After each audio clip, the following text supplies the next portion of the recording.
So, hi Nancy. Hi. It's good to have you here this week. Nancy's been here with Holy Trinity Lutheran Church from Muncie, Indiana. And actually, I've been through Muncie several times. I've never told you all that, right? Yeah. Because when my family moved to Chicago, we were always down kind of Indiana looking for biscuits and gravy. I don't know. Staple. Right? Yeah, it is, isn't it? In Indiana. Strange, huh? So, Nancy, why don't you tell us a little bit about how you got connected to Back Bay? All right, this is my 5th time coming to Back Bay. I came down because somebody from my church came down and came back and reported with a slideshow about the mission here and what was going on. And stories tell pictures and stories tell the story of the mission in a way that nothing else can. So that slideshow sold me. Plus, I came down with my best church friends. And each year, I try to do something different. So I've worked at the Monkey Day Center, I've worked in the food pantry, and Loaves and Fishes in 2 locations, and then I go out on the work sites for the rehab projects. And I really like them all. I love getting to know the clients. And even though we protect their identity and don't ask too many questions, the stories just flood out of them. Many of their stories are connected to Hurricane Katrina, which seems like so long ago to the rest of us, and it's yesterday to them. There's still sand in their porches, and shells in their yards, and broken trees. That hard for me to fathom how wind and wave can break a beautiful live oak, but they've got stories to tell, and some of the stories are sad. Stories of contractors who were dishonest or promised more than they could deliver. Stories of fraud. So sometimes we're doing work that somebody else should have done correctly the first time 17 years ago. And so we get our guidance from people who actually have construction skills, which I do not.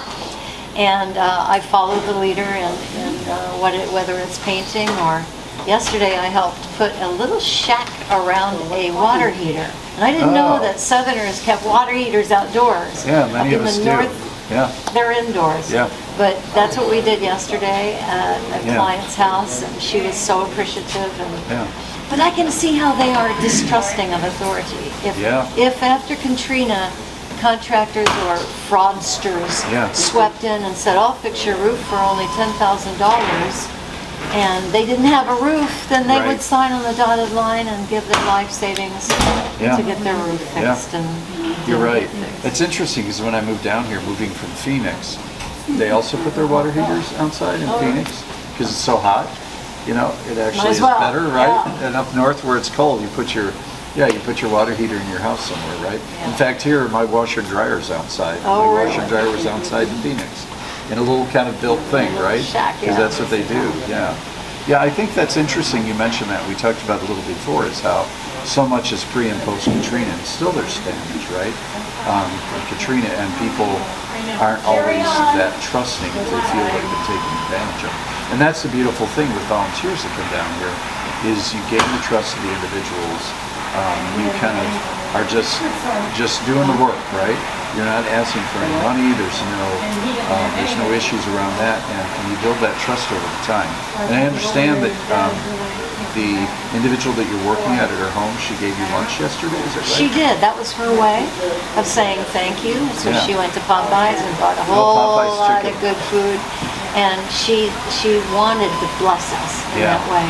Well, she also started the day and ended each day with a prayer. Really? Oh, that's beautiful. And so we were reminded of who gave us our skills. And who put that love in our hearts. And she has it in hers. And, that's beautiful. And so she talked to us through the whole thing and reminded us of why we were there.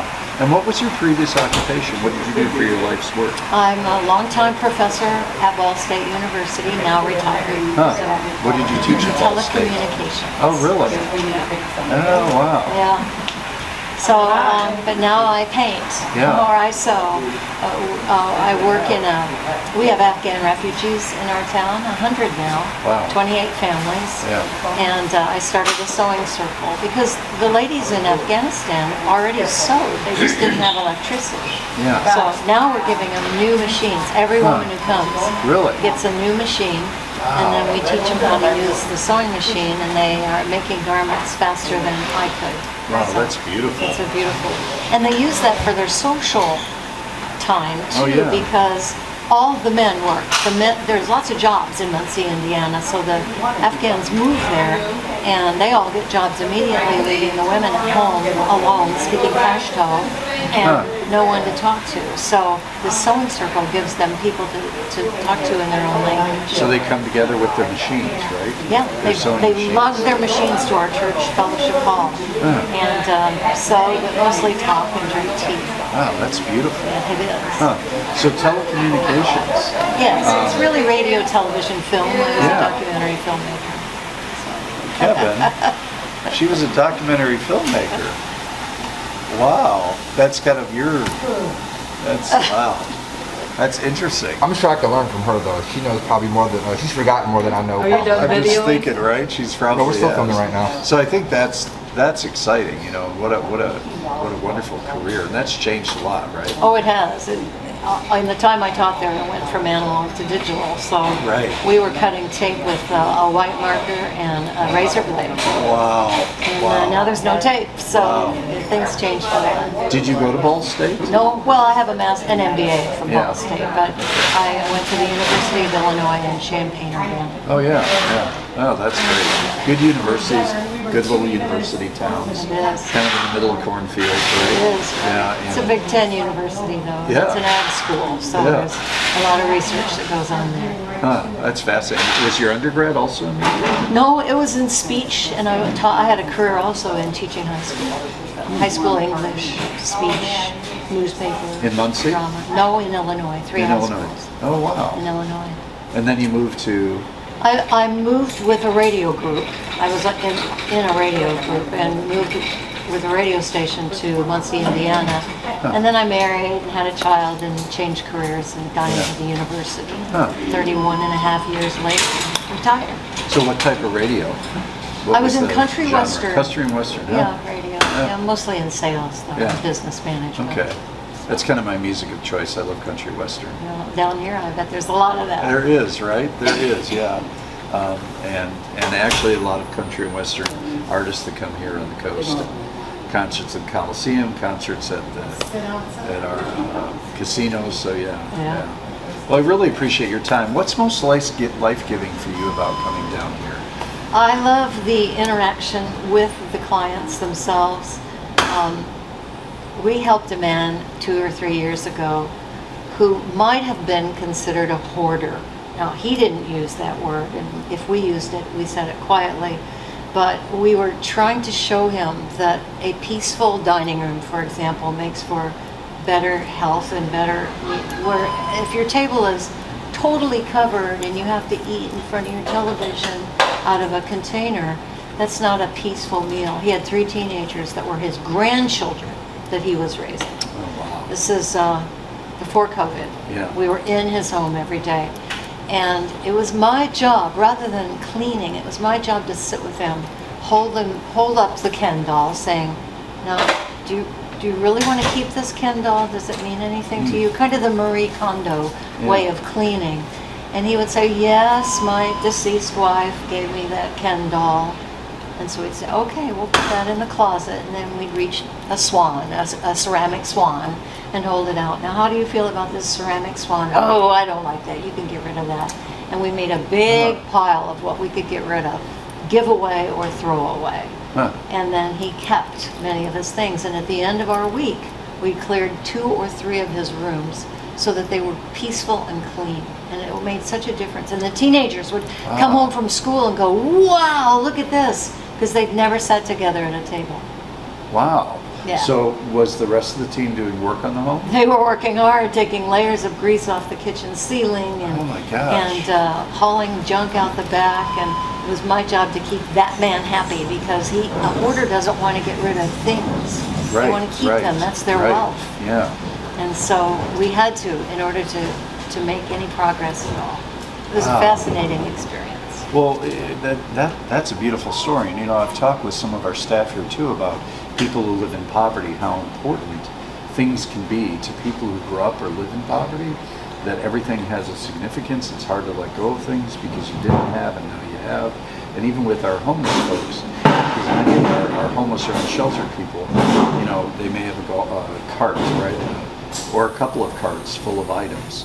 But those are significant to them and important to them. And I think that's beautiful that you spend time helping him declutter, right? Right. And to live with less. And he had so many containers of fast food, because when your kitchen gets so that you can no longer cook there because your burners are all greased up and such, then you start carrying out all your meals. And that, first of all, it's expensive. Second of all, it's unhealthy. Yep. And then it's a lot of paper waste.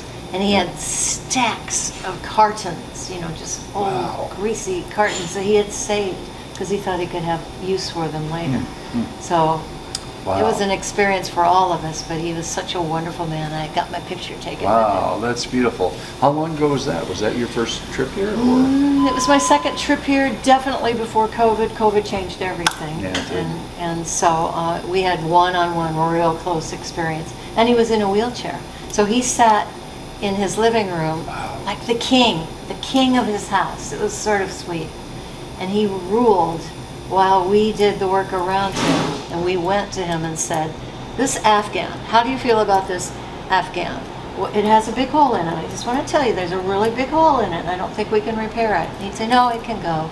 And we were like, yes! Wow. We celebrated everything we could get rid of. And it helped him. It helped clear that couch of 25 pillows and 14 newspapers and the mess that a hoarder gathers. Well, it's just an interesting story because I think for you as a group of folks, right, volunteers to go into a setting like that, but work within him in a way that's respectful and honors him, right, and says, here's an Afghan, it's got a hole, and he says, toss it, right, get rid of it. That's kind of beautiful because it's challenging and humbling at the same time, right? But he could have had a tear running down his face saying, my deceased wife knitted this. Wow. And then we would have folded it beautifully and put it on the back of his couch. Yeah. But we did it because he said it can go.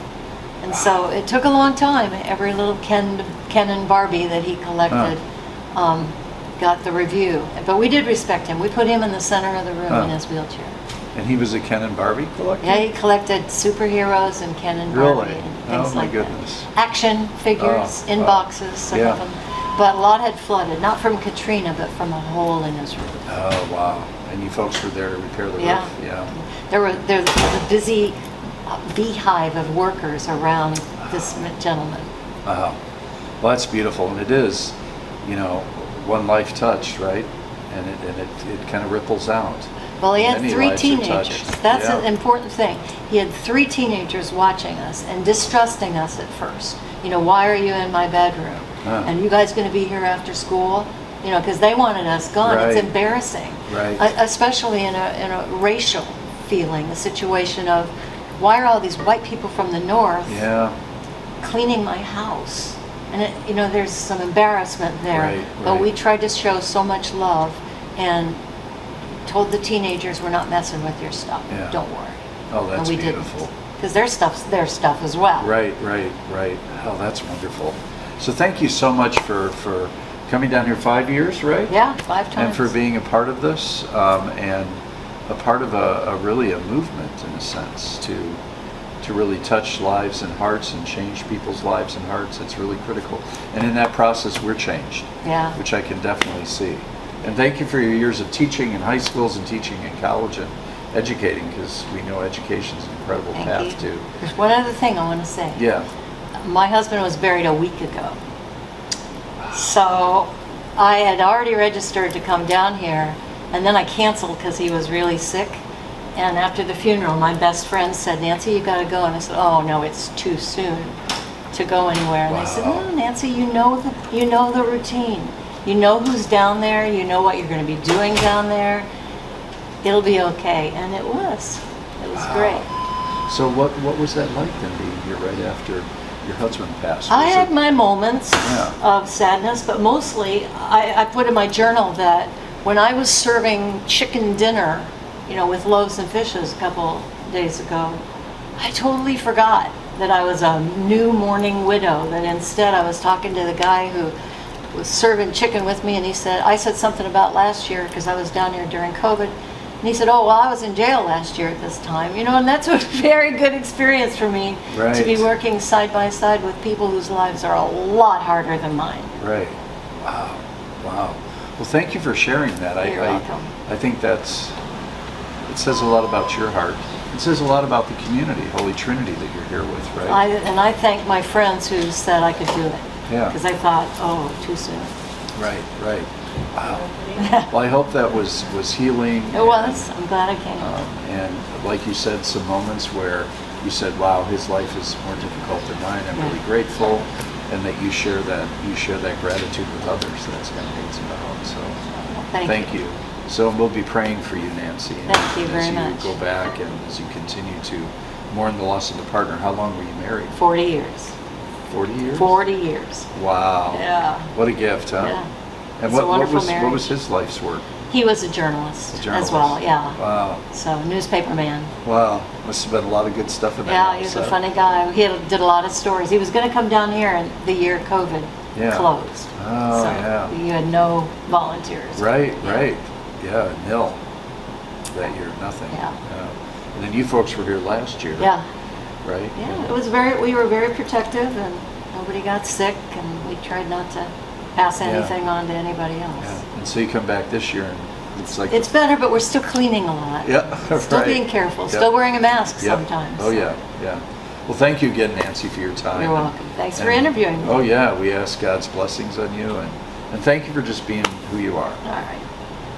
So thank you, everybody, for joining us for this Candid Conversation, which was really beautifully candid. So thank you for your time, thank you for your energy, and thank you for your support of Back Bay Mission.